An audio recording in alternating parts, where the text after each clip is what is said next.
testamentárias tratam do conteúdo do testamento.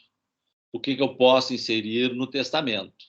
E depois nós vamos ver quais são as disposições que eu não posso inserir no testamento, que são as disposições nulas. Então vamos às disposições testamentárias. A primeira delas é só para fins didáticos que a gente escreve, que é a disposição pura e simples, que é a disposição testamentária por natureza, né? Ou seja, disposições testamentárias que têm por finalidade prever qualquer tipo de divisão patrimonial, seja constituindo herdeiros testamentários, seja constituindo legatários, certo? Essas disposições que instituem herdeiros, que instituem legatários, e que não criam nenhum tipo de condição, restrição ou exigência, a gente denomina de pura e simples, para diferenciar das demais. Apenas para isso, apenas para fins didáticos. O que nos interessa são as demais. As primeiras, que nós vamos ver depois da pura e simples, aí sim são as disposições condicionadas. Então, lembrando, você pode... existem as condições chamadas suspensivas e resolutivas. No testamento, você pode inserir condições suspensivas e condições resolutivas para o recebimento da herança, para o uso da herança ou para qualquer outro tipo de disposição de natureza extrapatrimonial. Então, com uma condição suspensiva, deixo a herança para fulano de tal, desde que, na minha morte, ele esteja formado na faculdade. Isso é uma condição suspensiva. Um evento futuro incerto que é exigido para que ele receba a herança. Se no dia da minha morte ele estiver formado, ele vai receber herança. Se ele não estiver formado, ele não vai receber herança. Essa é uma condição suspensiva, uma condição que sem a qual não haverá o exercício do direito. A condição resolutiva, isso só estou recordando para vocês, né, porque vocês viram obrigações, eu creio, já há uns 2, 3 anos no mínimo, né? Então, as condições resolutivas é o inverso. Através da condição resolutiva, eu resolvo o direito, eu termino com o direito, eu soluciono o direito, certo? Quer dizer, eu dou a herança até aquele implemento da condição. Então, deixo um apartamento para fulano até ele se formar. Quando ele se formar, ele vai perder o apartamento. Essa é a condição resolutiva. A condição resolutiva estipula um termo final para o exercício daquele direito.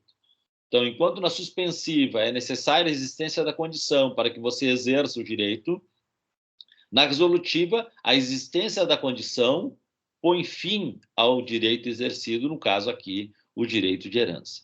Então, eu posso estipular dessa forma. Lógico, quando eu estipulo uma condição resolutiva, eu tenho que prever o que vai acontecer com esse bem depois que sair da propriedade daquele beneficiado. Então, eu posso prever que ele será destinado a outra pessoa, isso eu posso fazer através da substituição, ou simplesmente, se eu nada prever, ele vai ser sobrepartilhado entre os herdeiros legítimos. Vai ser dividido entre os herdeiros legítimos. Então, estipula uma condição: deixo o meu apartamento para fulano de tal, desde que no dia da minha morte ele esteja formado. Ou deixo o apartamento para fulano de tal até ele se formar. Primeiro, suspensiva, a segunda, resolutiva. Lembrando sempre que essas condições todas, elas devem ter por objeto uma condição lícita e possível. Então, a ideia de licitude não está apenas ligada à ideia de contrariedade à lei, mas até mesmo de imoralidade.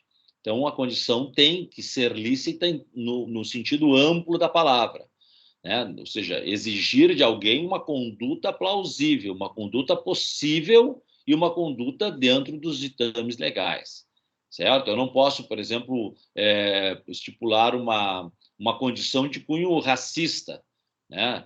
Deixo para fulano de tal, o meu apartamento, desde que ele esteja casado com uma pessoa branca, certo? Uma disposição dessa de cunho racista se tem por não escrita, simplesmente não escrita. Ou seja, a pessoa vai receber o apartamento, mas a condição estipulada é riscada do testamento. Então, quando eu faço uma disposição dessa natureza, ou do tipo, deixe meu apartamento desde que a pessoa pise na Lua, né? Embora alguns astronautas pisem na Lua, isso não é uma condição possível para uma pessoa normal, né? Então, é considerada uma condição também impossível no homem médio. Em razão disso, eu tenho que a pessoa vai receber o apartamento, então eu não vou anular a cláusula inteira, a pessoa vai receber o benefício previsto, apenas não terá que cumprir a obrigação. Apenas a própria obrigação é que é riscada das exigências do testamento. Compreendido isso? Lembraram? Condição suspensiva, condição resolutiva. Certo? Muito bem. Eu também posso estipular condições excludentes. Nas disposições excludentes, eu digo no testamento que eu não quero que o herdeiro legítimo, veja, é uma disposição contra herdeiro legítimo. Eu não quero que o herdeiro legítimo fique com tais bens. Eu não estou diminuindo o quinhão dele. Não estou, não é essa a finalidade. Se eu quisesse diminuir o quinhão dele, eu fazia o testamento deixando os bens para outra pessoa. Eu estou, na verdade, dizendo que eu não quero que ele receba determinado bem ou determinados bens no quinhão dele. Então, o quinhão dele vai ser definido pelo valor. Eu tenho 3 filhos, R$ 1 milhão. Quinhão de cada um, R$ 333 mil. Certo? O que vai ser entregue por conta desses R$ 333 mil vai ser definido na hora da partilha.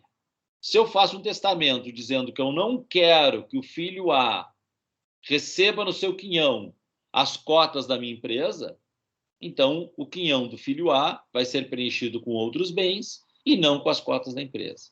Se eu não quero que o meu automóvel lá, um automóvel, vamos supor, de coleção, que eu não quero que fique com o filho B, a cota do filho B não vai ser diminuída, ele vai receber os 333 mil, só não vai receber aquele automóvel dentro do seu quinhão, certo? Então, a cláusula excludente determina que eu não quero que um ou mais herdeiros recebam este ou estes bens determinados. Lógico, essa cláusula excludente só poderá ser colocada em prática, só poderá ser executada se a pessoa tiver bens disponíveis para preencher integralmente o quinhão de cada um. Quer dizer, na hora de se executar o testamento, eu vou avaliar os bens e vou verificar se é possível cumprir a vontade do testador. Eu vou verificar o valor dos demais bens e vou tentar preencher, aqui no nosso exemplo, os 333 mil do quinhão de cada um, vou tentar preencher com os demais bens. Se eu conseguir, muito bem, então eu vou cumprir a vontade do testador.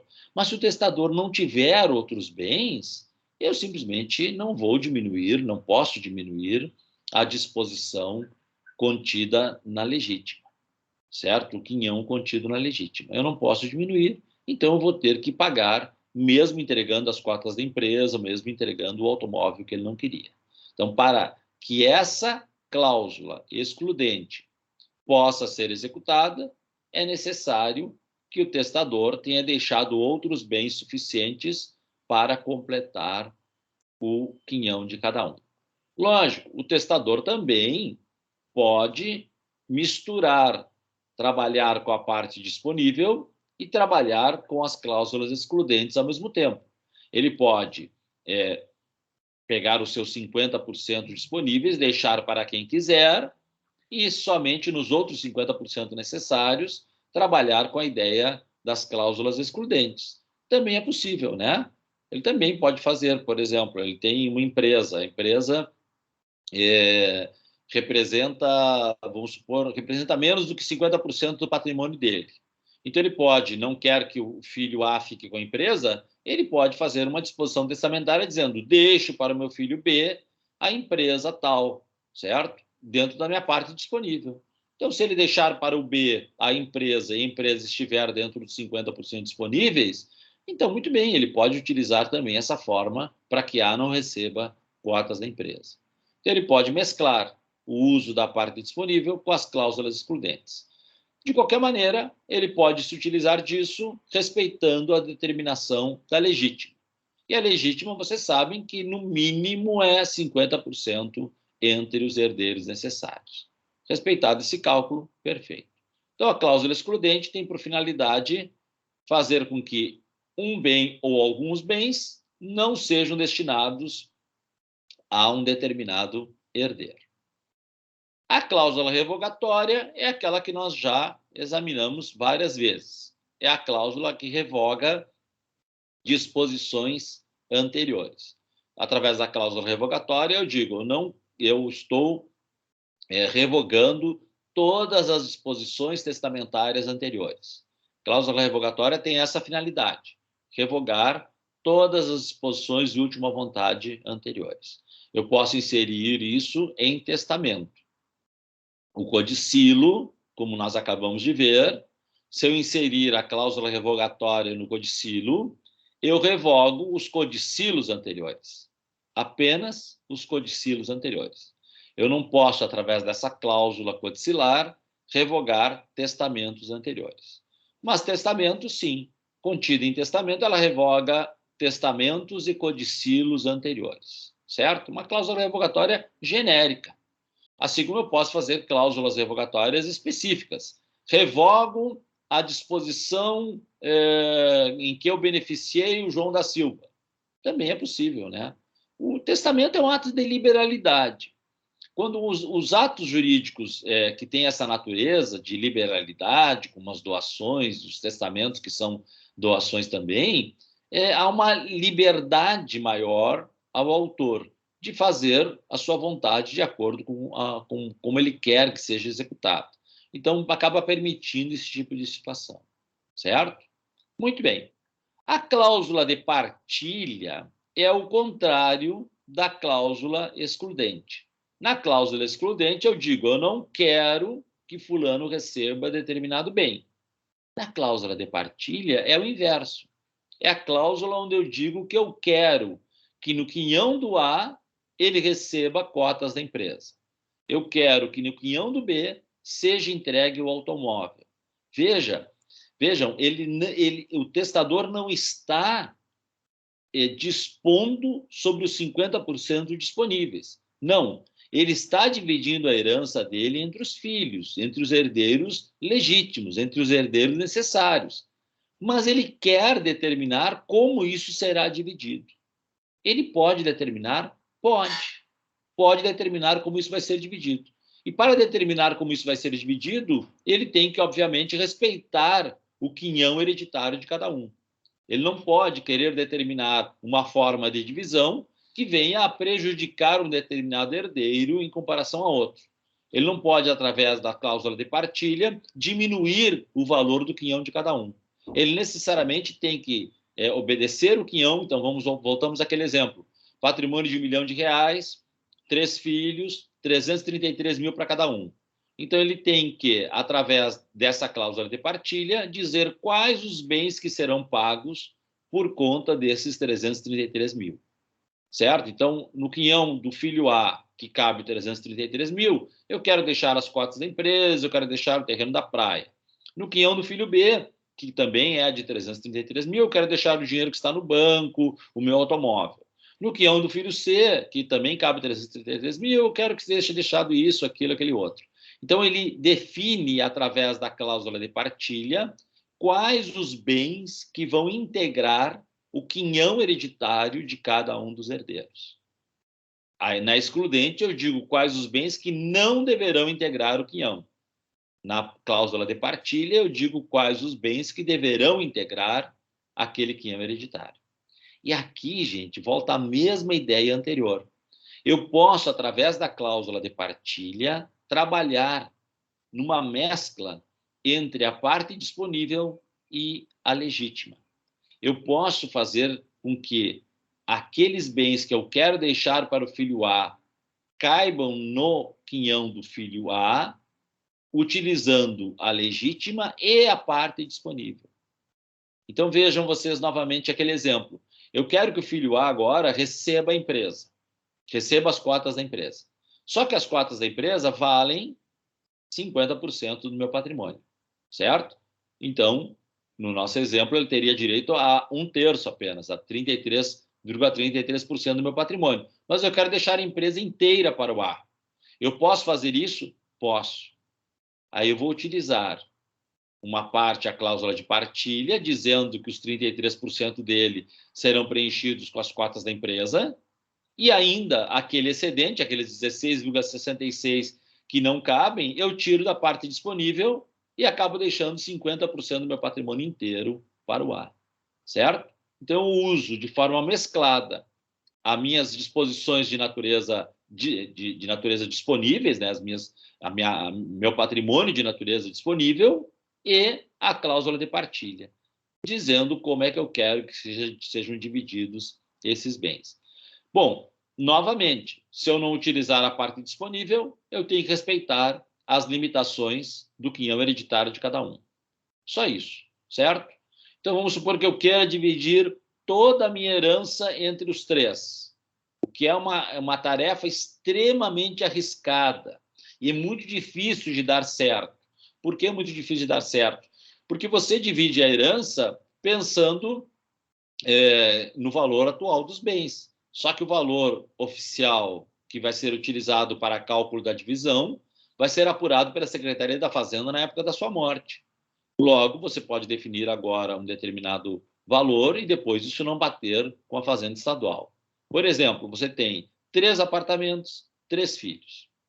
Esses 3 apartamentos você acha que tem exatamente o mesmo valor, certo? Por quê? Porque você pagou o mesmo valor por eles. Então, você diz assim, olha, eu quero que o filho A fique com o apartamento do centro, o filho B fique com o apartamento de Teresópolis e o filho C fique com o apartamento do bairro Cristal, certo? Você define que apartamento vai para cada um. Tudo bem, é uma cláusula de partilha. Só que lá na hora de avaliar os bens, se esses apartamentos tiverem valores diferentes, essa partilha não vai se conseguir realizar. A não ser que você utilize a parte disponível. A não ser que você também preveja no testamento que, se houver diferença no valor de avaliação dos apartamentos, eu quero utilizar a parte disponível para completar essa diferença. Aí, ok. Mas se você não dispor dessa forma no testamento, se você não fizer referência no testamento que está utilizando a parte disponível, não há por que presumir isso. Então, se você simplesmente quer dividir a sua herança, você tem que obedecer o quinhão de cada um. Se você não conseguir dividir respeitando o quinhão de cada um, aquela cláusula de partilha também não produzirá o efeito desejado. Compreendido até aqui? Então, na cláusula excludente, eu retiro do quinhão dos interessados determinados bens, e na cláusula de partilha eu incluo determinados bens no quinhão de cada herdeiro. Muito bem. A cláusula de fideicomisso. A cláusula de fideicomisso só tem um nome complicado.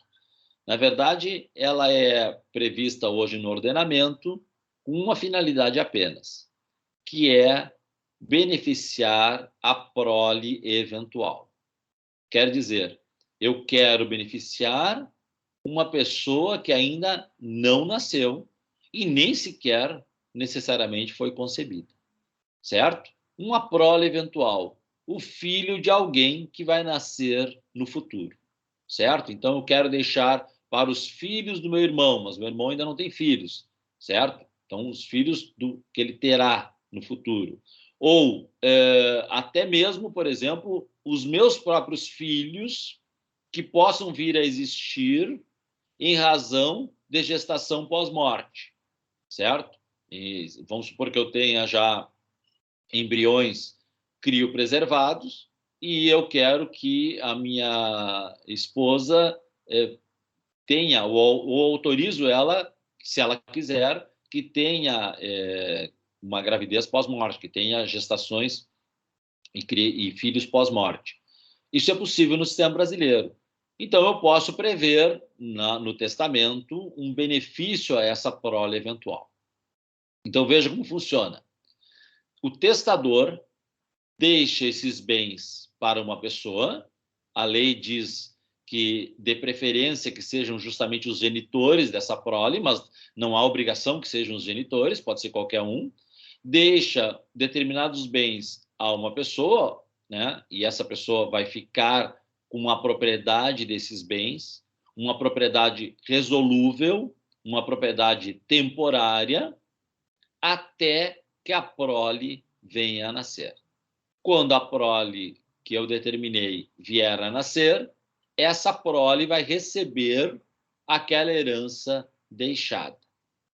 Então, eu deixo os bens. Então, quando morrer, esses bens vão passar para as mãos de uma pessoa, e quando a prole nascer, essa pessoa perderá a propriedade e passará para as mãos dessa prole que eu determinei, certo? O fideicomisso tem nomes muito estranhos, né?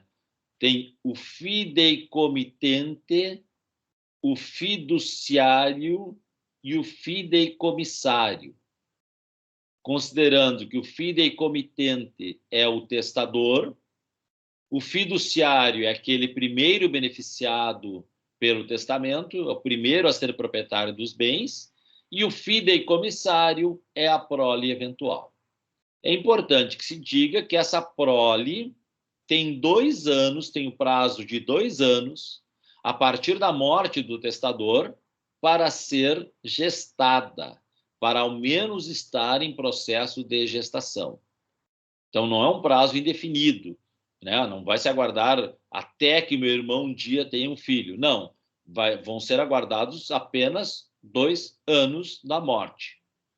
Ao final desses 2 anos, vai ser verificado se aquela prole existe ou se ao menos está em gestação. Se estiver em gestação ou se estiver em processos de adoção, nas 3 hipóteses, existir, estar em processo de gestação ou estar em processo de adoção, nas 3 hipóteses, a condição vai ser cumprida.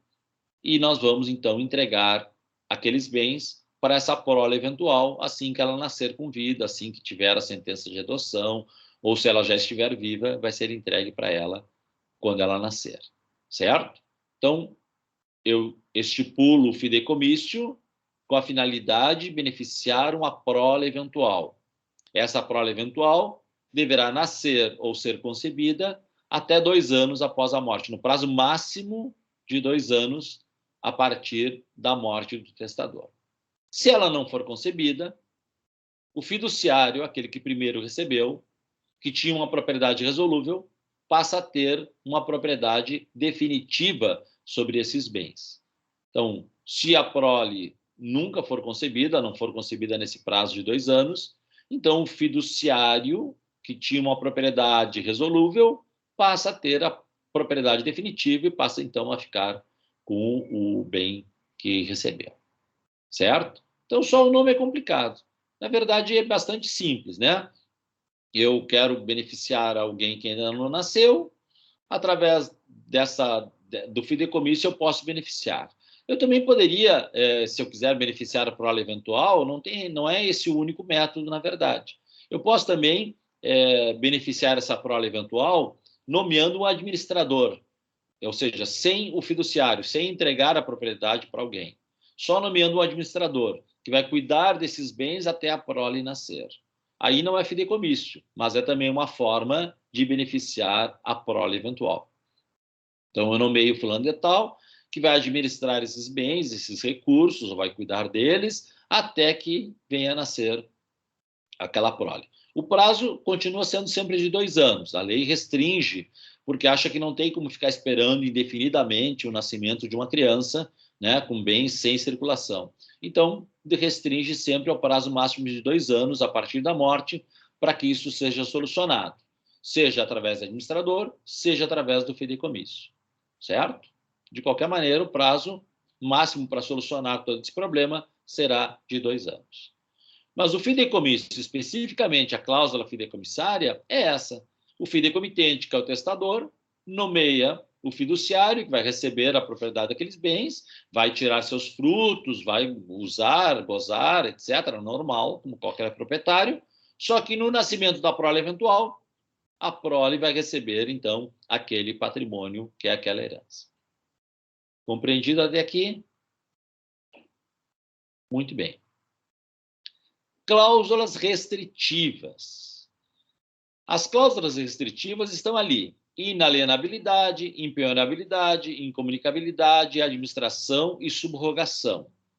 Nós vamos ver o que é cada uma delas e se elas podem ser inseridas sobre a legítima.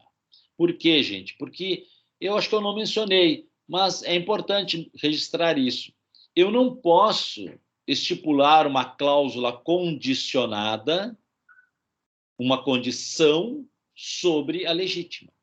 Eu não posso condicionar o recebimento da herança do meu filho a uma determinada situação. Como ele é herdeiro legítimo, como ele é herdeiro necessário, ele vai receber aquela herança sem nenhum tipo de condição, certo? Já nas cláusulas restritivas, é possível, sim, inserir sobre a legítima. E aí nós vamos ver quais são essas cláusulas. As três primeiras são as mais importantes. Elas dizem respeito à inalienabilidade, ou seja, proibição de vender, doar, dar em garantia real. Hipotecar, por exemplo, ou alienar fiduciariamente. Essa é a cláusula de inalienabilidade.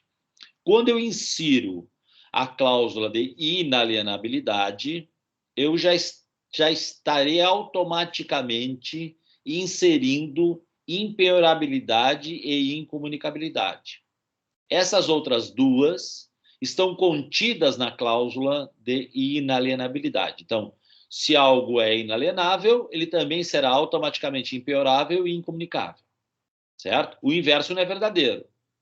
O inverso não é verdadeiro. A cláusula de inalienabilidade que é a mais abrangente que as demais, certo? Então, se eu inserir inalienabilidade, eu também estarei inserindo impenhorabilidade e incomunicabilidade. Muito bem, a cláusula de inalienabilidade, eu já disse, é uma cláusula que não permite você vender o bem, doar o bem ou dar em garantia real, certo? Eu posso inserir essa cláusula sobre a parte disponível, sem explicar por quê, porém, sobre a legítima, eu só posso inserir essa cláusula se eu explicar por quê. Vamos lá de novo. Sobre a parte disponível, eu posso inserir a cláusula de inalienabilidade e não tenho que dar satisfação de por que fiz isso. Mas se eu quiser inserir a cláusula de inalienabilidade sobre a legítima, eu posso, mas eu preciso justificar. Eu preciso dizer por que razão estou inserindo essa cláusula. Então, tem que dizer, olha, estou inserindo a cláusula de inalienabilidade, porque esse meu filho, por exemplo, já faliu 3 empresas, tem uma série de dívidas, e se eu não deixar com cláusula de inalienabilidade, então ele não vai ter nem lugar para morar, porque eu deixei um apartamento com essa disposição. Então, eu vou justificar, vou tentar justificar, certo? Essa justificativa poderá ser rebatida, discutida em juízo depois da minha morte.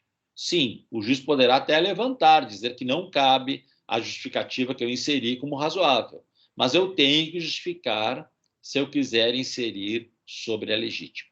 Se eu não justificar, não vale nada. Então, sobre a parte disponível, eu não preciso justificar, mas sobre a legítima, eu preciso justificar. E essa justificativa pode ser, posteriormente, discutida em juízo, se vai ser mantida ou não, se é razoável ou não. Quer dizer, não basta ser qualquer justificativa, tem que ser algo que o juiz entenda que é justo, que é razoável, que se entende claramente como possível naquela circunstância, certo? Então, a cláusula de inalienabilidade tem toda essa abrangência. A cláusula de impenhorabilidade, ela só contém a impenhorabilidade, ou seja, a impossibilidade de penhora, não de penhor, de penhora. Penhora é a constrição judicial que se faz em processos de execução. Sempre que você tem uma dívida e você não paga e essa dívida é executada, o credor poderá pedir a penhora de determinados bens seus para levar a leilão e para obter a satisfação do crédito. Então, a cláusula de impenhorabilidade impede que aquele bem seja objeto de penhora, certo? Ela pode ser inserida sobre a parte disponível livremente, mas sobre a parte legítima, só com justificativa também, certo? Somente com justificativa. E a incomunicabilidade é uma cláusula que tem por finalidade impedir que esse bem seja comunicado com seu cônjuge ou companheiro. Muito bem. O único regime de bens em que a herança se comunica é o regime da comunhão universal de bens. Nos demais regimes, nenhum outro regime permite a comunicação de herança. Aqui nós estamos falando de uma herança, estamos falando de um testamento em que eu vou inserir essa cláusula restritiva dentro da disposição testamentária. Então, se eu estou falando de herança, essa cláusula de incomunicabilidade só tem razão de existir se a pessoa casar no regime da comunhão universal de bens. Então, é uma disposição que, mesmo casado no regime da comunhão universal, não vai permitir a formação de patrimônio comum sobre aquele bem deixado em testamento com essa restrição. Novamente, se for a legítima, eu preciso justificar. Se for a parte disponível, eu não preciso justificar. Entendido? De novo, inalienabilidade abrange impenhorabilidade e incomunicabilidade. As três eu posso inserir livremente sobre a parte disponível, não tenho que dizer por quê. Para inserir sobre a legítima, eu tenho que justificar. Essa justificativa pode ser, no futuro, depois da minha morte, discutida em juízo e pode até mesmo o juiz entender que não é suficiente e afastá-la. Certo? Então, eu tenho que justificar se eu precisar inserir isso sobre a legítima. Bom, através da inalienabilidade, eu contenho também impenhorabilidade e incomunicabilidade, mas só impenhorabilidade é só impenhorabilidade, só incomunicabilidade é só incomunicabilidade. Exceção a essas regras restritivas. Os bens gravados com essas restrições, ou mesmo gravado com essas restrições, podem ser objeto de desapropriação por interesse público, o que é uma forma de alienação. Então, mesmo inalienável, ele pode ser desapropriado, certo? Se exige o quê? Se exige que a indenização decorrente da desapropriação seja utilizada para a aquisição de um outro bem, que novamente vai conter a mesma restrição do anterior. É isso que exige a lei. Então, em caso de desapropriação do bem inalienável, eu tenho que aquele valor eu tenho que comprar um outro bem que também vai continuar inalienável, certo? Mas é uma exceção porque acabo permitindo a venda daquele ou a desapropriação daquele bem inalienável. A segunda exceção são dívidas relativas aos próprios bens. Dívidas de IPTU, dívidas de condomínio ou taxas de lixo, qualquer tipo de dívidas que incida sobre o próprio bem inalienável, impenhorável, ele acaba sendo uma exceção, na medida em que, mesmo inserida, ele poderá, sim, ser penhorado, ser levado a leilão e ser vendido para pagamento da dívida. Então, eu tenho um bem, um apartamento inalienável, mas tem dívida de IPTU. A Prefeitura Municipal me executa, vai poder penhorar, mesmo impenhorável, vai poder penhorar aquele apartamento, sim, para cobrir a dívida de IPTU. Uma dívida de condomínio, uma dívida qualquer que seja originária do próprio bem restrito, certo? E a terceira exceção é a subrogação. O que é a subrogação? A subrogação é a seguinte, é uma alternativa viável para uma pessoa que recebe uma herança dessas e não tem interesse sobre aquele bem. Então, vamos supor, pensem comigo aqui, eu recebo de herança um testamento me deixa um apartamento de cobertura de, que sei eu, 300 metros quadrados, 500 metros quadrados, na Barra da Tijuca, no Rio de Janeiro, certo? Valor do imóvel, 5 milhões de reais, 6 milhões de reais. sei quanto é que vale lá, mas vale um monte, certo? Bom, vejam vocês, eu recebo essa herança de 6 milhões de reais, maravilha. Só que eu não vou morar no Rio de Janeiro. Eu não quero morar no Rio de Janeiro. E só aquele condomínio lá deve estar quanto? Deve estar 5 mil reais o condomínio, né? Então eu não tenho como pagar aquele condomínio, eu não tenho como pagar aquele PTU, eu não tenho como sustentar um apartamento de 6 milhões na Barra da Tijuca, no Rio. Certo? Então eu tenho que ter a possibilidade de me desfazer dele e utilizar aquele dinheiro para aquilo que realmente eu preciso. Lógico, mantida a restrição, mantida a vontade do testador. Através da subrogação, eu peço uma autorização para o juiz para vender aquele imóvel, por exemplo, de 6 milhões de reais, comprar em Porto Alegre 12 apartamentos de 500 mil, vejam, ou salas comerciais, etc., investir onde eu moro e, lógico, com esse dinheiro todo, eu vou ter condições de viver melhor. Tudo bem, esses 12 apartamentos de 500 mil que eu vou comprar em Porto Alegre, todos eles vão continuar com a cláusula restritiva. Ele vai conter a cláusula originária lá do Rio. Mas aqui eu vou poder morar num deles, vou poder alugar os demais, quer dizer, eu vou poder usufruir daquela herança do modo como realmente eu posso. Essa é a regra legal. Na prática, os juízes têm autorizado o levantamento dessas restrições em várias outras hipóteses, certo? A própria necessidade da pessoa, necessidades médicas e várias outras necessidades, despesas variadas, os juízes têm autorizado a subrogação de bens, ou seja, a venda dos bens restritos para aquisição de outros ou até o levantamento, simplesmente o levantamento da restrição e a liberação do bem para venda. Já vi vários casos, a jurisprudência é bastante farta sobre isso, tem várias situações em que o juiz autoriza o levantamento das restrições, certo? Então, retomando, as cláusulas restritivas inseridas sobre a legítima precisam justificativa, sobre a parte disponível não precisa. Mesmo inseridas as cláusulas, eu ainda não consigo escapar de uma desapropriação desses bens, não consigo escapar de execuções relativas a dívidas dos próprios bens e, mesmo inalienável, ainda posso pedir autorização para o juiz para trocar aquele bem por um outro ou por outros vários que vão continuar com aquela cláusula, mas vão permitir que eu usufrua mais facilmente dessa herança recebida. Compreendido? Dúvidas? Sem dúvidas até aqui, professor. Tá bem. Bom, a cláusula seguinte, que ainda é cláusula restritiva, é a chamada cláusula de administração. O que é a cláusula de administração? Vejam vocês o seguinte, os bens de propriedade dos filhos menores são administrados pelos seus genitores. Se esse filho menor não tiver genitor, será nomeado um tutor para cuidar desses bens.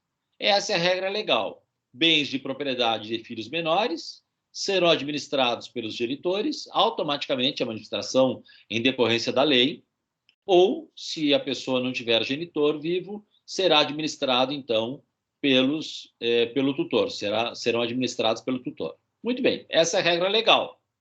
Eu quero deixar um bem para uma criança menor, para um jovem, uma criança menor de 18 anos.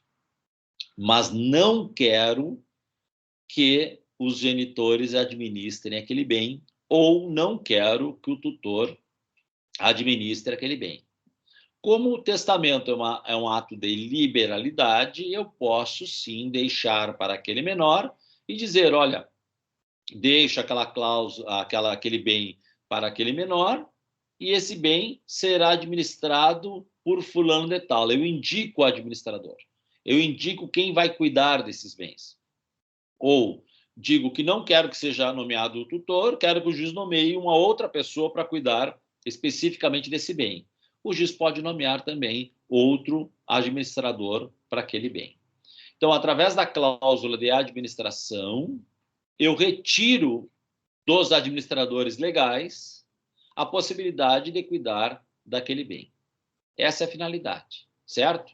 Então, eu retiro dos genitores ou retiro do tutor a administração legal e nomeio outra pessoa, certo? Por exemplo, eu sou separado, tenho filhos menores, se eu morrer, a minha herança vai para os filhos menores e quem vai administrar será meu ex-cônjuge. Mas não quero que meu ex-cônjuge, mãe deles, administre. Então, eu nomeio um administrador para cuidar daqueles bens que vão ficar para os meus filhos, certo?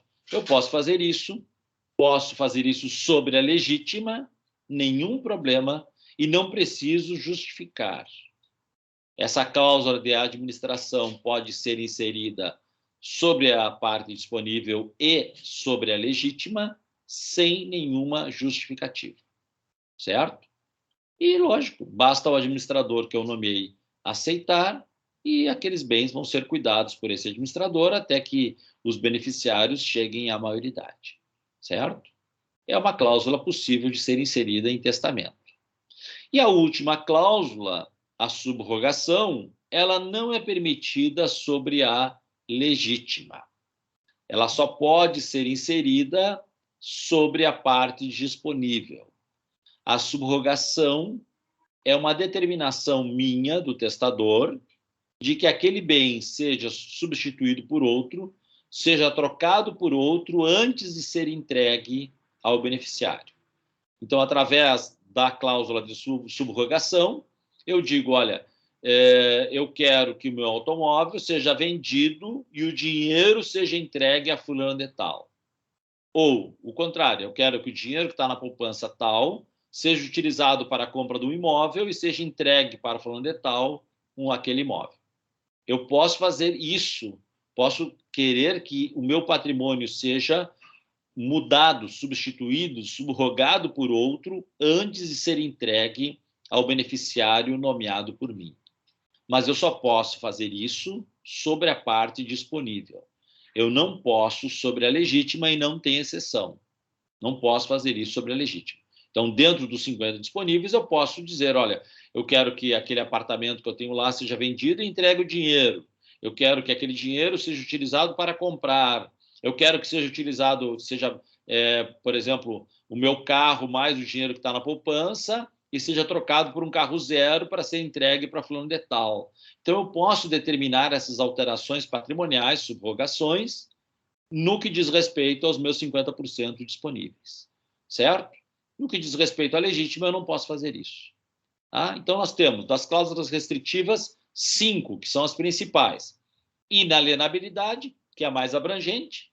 Nela também estão contidas as cláusulas de imperabilidade e incomunicabilidade. As cláusulas de inalienabilidade, imperabilidade e incomunicabilidade possuem exceções. Subrogação, execuções sobre dívidas dos bens e desapropriação pública. A cláusula de administração, que pode ser inserida livremente sem nenhuma justificativa, e a cláusula de subrogação, que só pode ser inserida sobre a parte disponível. Dúvida?